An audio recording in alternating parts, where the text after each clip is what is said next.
Good morning everyone. মই ভাবিছোঁ আটাই মোৰ চেনেলটোলৈ আকৌ স্বাগতম জনাইছোঁ। আটাই যাতে আহি যোগদান কৰে।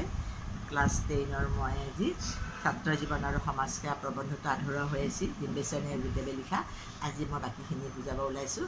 আটাই যাতে মনোযোগ দি কিবা প্ৰব্লেম থাকিলে মোক আকৌ এই চেনেলটোৰ যোগে মোক জনাব। আমাৰ বৰ্তমান শিক্ষা কামৰ শিক্ষা নহয়, ইয়াৰ ঘাই দুখ।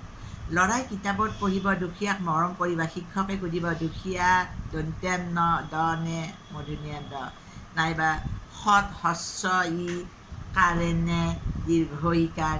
কিন্তু এই কথা পঢ়ি গৈয়ে যদি ল'ৰাই বাটতে দুখীয়াক তিৰস্কাৰ বা বিদ্ৰূপ কৰে, তালৈ চকু দিয়াটো শিক্ষকৰ কাম নহয়। ল'ৰাৰ মাক বাপেকেও চাব লাগিব। তেওঁলোকৰ ল'ৰা ছোৱালীয়ে পঢ়ি শুনি প্ৰকৃততে কিবা জ্ঞান লাভ কৰিছে নে নাই সেইটো নহয়, তেওঁলোকে বছৰি পৰীক্ষাত উত্তীৰ্ণ হৈছেনে বা শ্ৰেণীত প্ৰথম বা দ্বিতীয় হৈ উত্তীৰ্ণ হ'ব পাৰিছেনে নাই সেইটোহে। সেইদৰে শাৰীৰিক উন্নতিৰ কাৰণে যত্ন বা কলা শিক্ষাৰ ঘাই কৰ্তব্য। আমাৰ ইয়াত এইখিনি কথা কৈছে যে আমাৰ যিটো বৰ্তমান শিক্ষা আছে এইটো আমাৰ শিক্ষাটো নহয়, এইটো আমাৰ শিক্ষাৰ এটা ৰূপ বুলি কৈছে। কাৰণ আমি সদায় কওঁ যে দুখীয়াক মৰম কৰিবা বুলি কওঁ আমি, শিক্ষকে বুজালে আন মানুহে কয়। কিন্তু ক্লাছত থকাখিনি শুনিলে গম পালে, কিন্তু ক্লাছৰ পৰা ওলাই যোৱাৰ লগে লগে তেওঁলোকে দুখীয়া মানুহ দেখিলে তিৰস্কাৰ কৰিব পাৰে। এনেকুৱাকৈ কিছুমান কথাই মানে ল'ৰাটোক বা ছোৱালীজনীক শিক্ষকৰ ওপৰত দুখ নয়, সেইটো আচলতে শিক্ষকে শ্ৰেণীত থকা সময়খিনিত শিকাই দিলে, কিন্তু ঘৰত গৈ কিছুমান তেনেকুৱা মানে নীতিবান কথা মাক বাপেকেও শিকাব লাগিব। যাৰ ফলত সেই নীতিবান কথাটো যদি জানিলেহেঁতেন, নেতিবাচক কথাটো, তেতিয়াহ'লে নিশ্চয় সেই ছাত্ৰ ছাত্ৰীগৰাকীয়ে ৰাস্তাত গৈ দুখীয়া মানুহবিলাক তিৰস্কাৰ নকৰিলেহেঁতেন। গতিকে সেইকাৰণে কৈছে আজিকালিৰ শিক্ষাবিলাক আমাৰ বৰ্তমানৰ শিক্ষাবিলাক এনেকুৱা হৈছে। গতিকে আমি কৈ যাওঁ কিন্তু মাজতে মানে বাহিৰৰ শিক্ষা বিদ্যালয়ৰ পৰা বাহিৰলৈ লগে লগে তেওঁলোকে মানে শিক্ষা পদ্ধতিটো আকৌ বেলেগ ধৰণৰ লৈ যায়। সেইকাৰণে আমাৰ সমাজত এনেকুৱা মানে সৃষ্টি হৈছে। তেওঁলোকৰ ল'ৰা ছোৱালীয়ে পঢ়ি শুনি প্ৰকৃততে কিবা জ্ঞান পাইছেনে নাই সেইটো নহয়, তেওঁলোকে বছৰি পৰীক্ষাত উত্তীৰ্ণ হৈছেনে নাই, প্ৰথম শ্ৰেণী বা দ্বিতীয় হৈ উত্তীৰ্ণ হ'ব পাৰিছেনে সেইটোহে। আমাৰ গাৰ্জেনবিলাকৰ এটা কথা যে কিবা শিকি আহি কিবা গম পাইছেনে নাই সেইবোৰ মাক বাপেকে আলোচনা কৰিব লাগে। বা আজি যে শিকালে কি হ'ল কি নহ'ল, ক্লাছত কেনেকৈ থাকিব লাগে, ক্লাছৰ বাহিৰ ওলালে কেনেকৈ থাকিব লাগে, মাক বাপেকৰ লগত কেনেকৈ ব্যৱহাৰ কৰিব লাগে, সেইবিলাকো আচলতে তেওঁলোকক সুধিব লাগে। কিন্তু সেইবিলাক নকৰে। আজিৰ গাৰ্জেনবিলাকে মানে কি কয় যে পঢ়ি শুনি তাৰমানে ফাৰ্ষ্ট হৈছে নে নাই, হাইষ্ট মাৰ্ক পাইছে নে নাই, সেইটোৱে এটা কথা। হাইষ্ট মাৰ্ক পোৱা ল'ৰাজনৰ, প্ৰথম হোৱা ল'ৰাজনৰ হয়তো তেওঁৰ মানে চৰিত্ৰ বেয়া হ'ব পাৰে, তেওঁৰ শিক্ষাৰ হয়তো বিজুতি ঘটিব পাৰে, সেইবিলাক কিন্তু ঘটা নহয়। আজিৰ সমাজত তেনেকুৱা ঘটনা বহুত ঘটি আছে। সেইবাবে পঢ়াশালিয়ে দেশী কচৰতৰ শিক্ষা একোটা পেন্দুকণা ল'ৰাই পুৱাই পৰা পঁইতাই মুঠি গিলি 5 মাইল পৰ্যন্ত বাট খোজকাঢ়ি আহি দিনৰ দিনটো এটা ঠেক ঘৰত সোমাই থাকি লিখা পঢ়া কৰাৰ পাছত সেই সিহঁতৰ পেটে কল মলাবলৈ ধৰে, তেতিয়াহে তেওঁলোকৰ শৰীৰ ব্যায়ামৰ চৰ্চাৰ পাল। নাইবা 400-500 ল'ৰাৰ ভিতৰত 11টা বা 22টা ল'ৰাই ফুটবল বা ক্ৰিকেট খেলিলে, সেয়েহে হ'ল সদৰ স্কুলৰ ব্যায়ামৰ চৰ্চাৰ যুগ।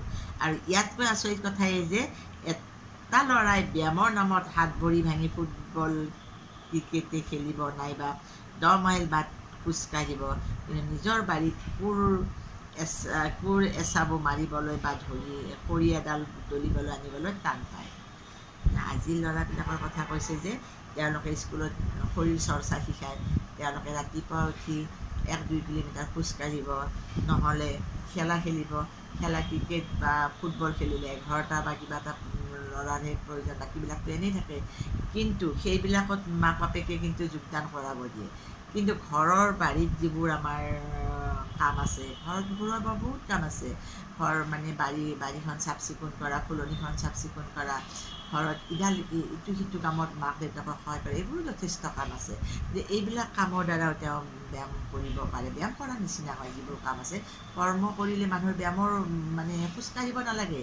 যে মানে ইফালে সিফালে গৈ থাকে, দৌৰা দৌৰি গৈ থাকে, তেওঁৰ কাৰণে খোজৰ প্ৰয়োজনেই নাই। যে মানে ইফাল সিফাল কৰি কাম কৰিব, খৰি ফালিব, কোৰ মাৰিব, তেওঁলোকৰ ব্যায়ামৰ কি প্ৰয়োজন? তেওঁলোকে নকৰিলেও হ'ল। কিন্তু সেইবিলাক নকৰি আজিৰ মাক বাপেকে মানে আভিজাত্যবিলাকৰ নিচিনা কোচিঙত দিব, খেলত, সাঁতোৰত, তাতকৈ বাৰীৰ পুখুৰীটোত সাঁতুৰিব শিকিব পাৰে। কিন্তু সেইটোত নিদি তেওঁলোকে চুইমিং পুলত এডমিশ্যন দিব, সাঁতুৰিব শিকাব, এনেকুৱা ধৰণৰ কাম কৰি আজিৰ শিক্ষাটো অলপ আমাৰ বেলেগ ধৰণৰ হৈ গৈছে। এনেবিলাক আমাৰ শিক্ষাৰ দুখ। বিলাত আৰু মাৰ্কিন আদি উন্নত আৰু স্বাধীন দেশৰ শিক্ষাত এনেবোৰ চকুত লগা ক্ৰুটি দেখিবলৈ পোৱা নাযায়। তথাপি এই শিক্ষাৰ ভিতৰেদি আমি আৰু আমাৰ দেশৰ 10জন শিক্ষিত হৈ উঠিবই লাগিব। সেইদৰে আমাৰ শিক্ষাৰ দিহা আমি উপৰঞ্চি স্বৰূপে সভা সমিতি আদি যি উপায়েৰে হওক কৰি ল'বই লাগিব। দুখীয়াক পুত্ৰও কৰিবা বুলি পঢ়িলেই সেই বিষয়ৰ শিক্ষা পোৱা নহ'ল। হাতে কামে সেইটো কৰিলেই সি শিক্ষাৰূপে আমাক গুণ দিব।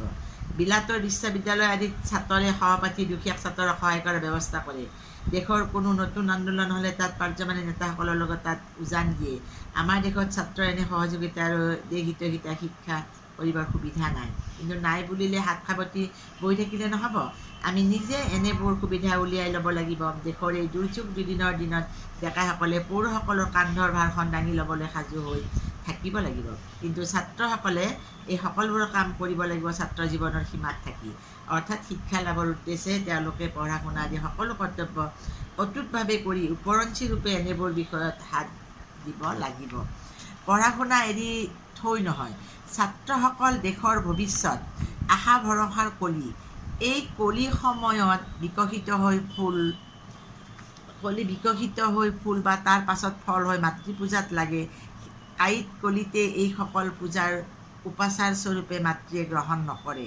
ছাত্ৰসকলক ছাত্ৰ অৱস্থাত যিমান দূৰ পৰা যায় জ্ঞানকাৰী, অৰ্থকাৰী, কাৰ্যকাৰী জ্ঞান লাভ কৰিবলৈ দিয়ক। তেওঁলোকে পৰিপুষ্ট হৈ দেশ সেৱাৰ উপযুক্ত হওক।